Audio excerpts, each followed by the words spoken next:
Putting down. You crank it. No, he was laying on his back in there with his feet, and he'd kick it over. He and the guy All night pushed long? him back up, and he said they kept him there all night long to teach him how to kick that Because he thing. could have kicked it over. Yeah. Instead of just. He tried every way in the world to get it to come down with the hydraulics. And all he had to do was get in there and kick it. Yeah. Instead, he tore up an airplane. Loose gun. Tail gun. Yeah. Sure did.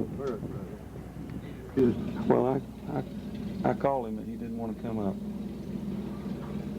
See, 1, 2, 3, 4. That's your starters there. Mm-hmm.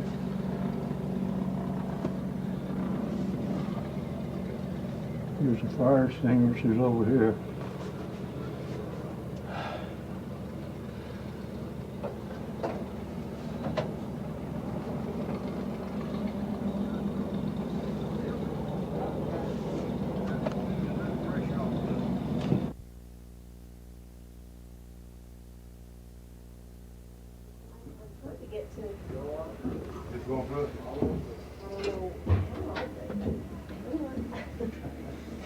It's an easy with a purse and a camera. Mark, you see how many? All the video stuff in here. And you pull the triggers here. Mm-hmm.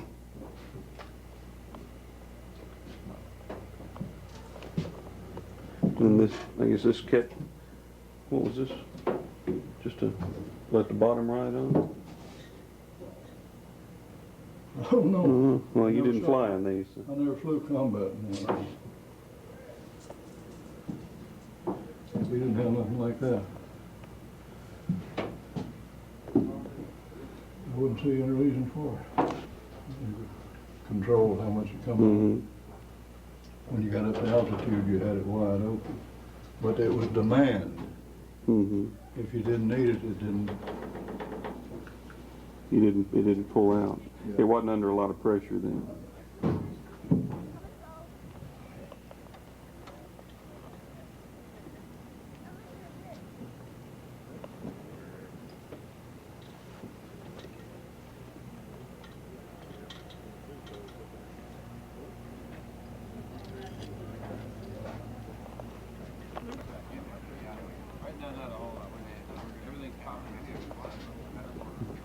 Was the engine much different on this than the 24?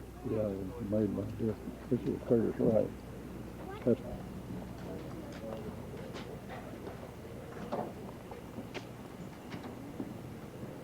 You want to try one out here just in case? Sure.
Huh?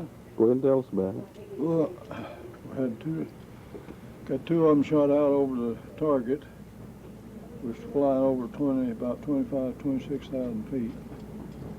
And to start with, we climbed out through a cloud that was 24,000 feet deep.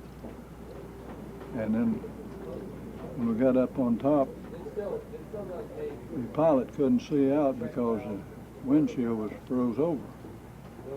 And I was flying the right waist, and me and the left waist gunner put him in a formation, and we flew over, and over the target we got two engines shot out.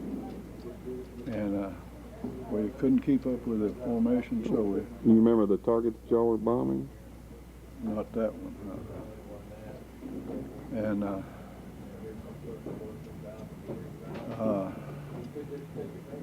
when we came back slowly sinking because the two engines, we couldn't keep altitude. And we got to the English Channel, we dropped I'm the sorry I bailed on you on that last day.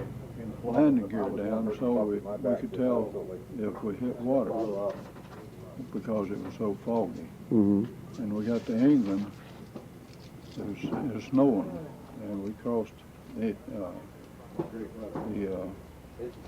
we had to pull up to get across the trees over on the coast. Fantastic. And we went up to 1,200 feet, and that's all we could hold. And when we got to our base, they could hear us, but they couldn't see us, and we couldn't see anything. So they told us there's a field of 40 miles away that was clear.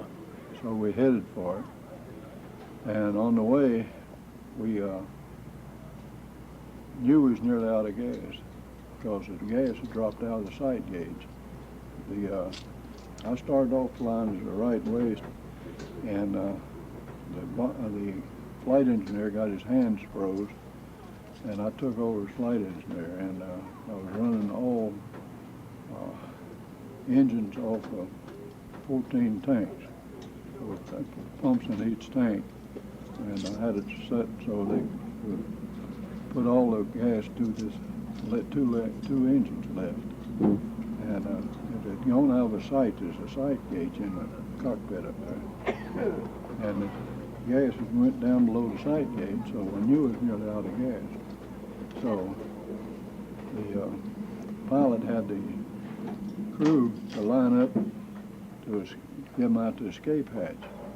There's an escape hatch that's blocked on this one.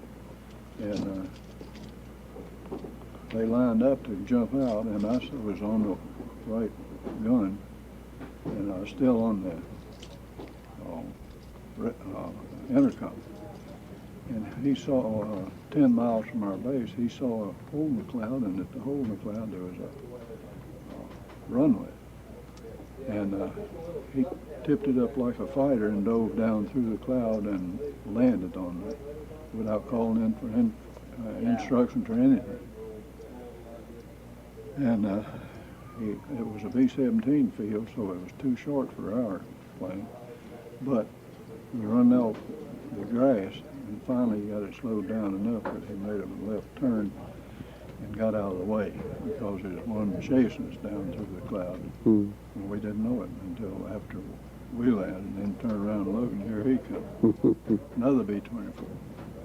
And I repaired the right engine, and they called us 3 days later and told us to bring it home, but they needed it bad. So we took off with 3 engines and went back home.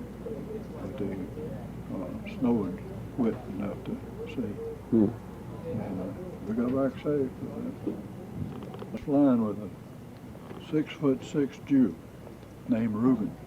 And he, every time he'd see me, he said, "You ready to go with me again?" I said, "I'll go with you anywhere, Reuben." He was a good pilot, man, I tell you. Oh, he was the pilot? Yeah. And he was a character. But that's the story of one flight.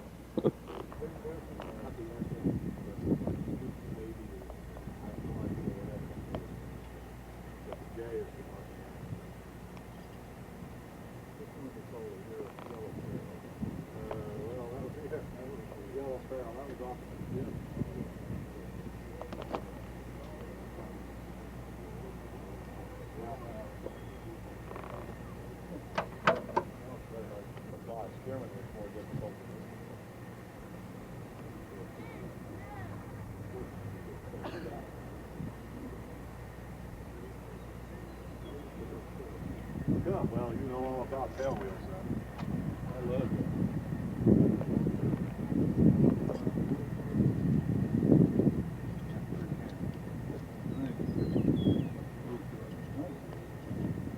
This thing, of course, is fully acrobatic. My parachute is good for 50. We brought Probably in a car instead of a Yeah.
Forgot about that hatch down in the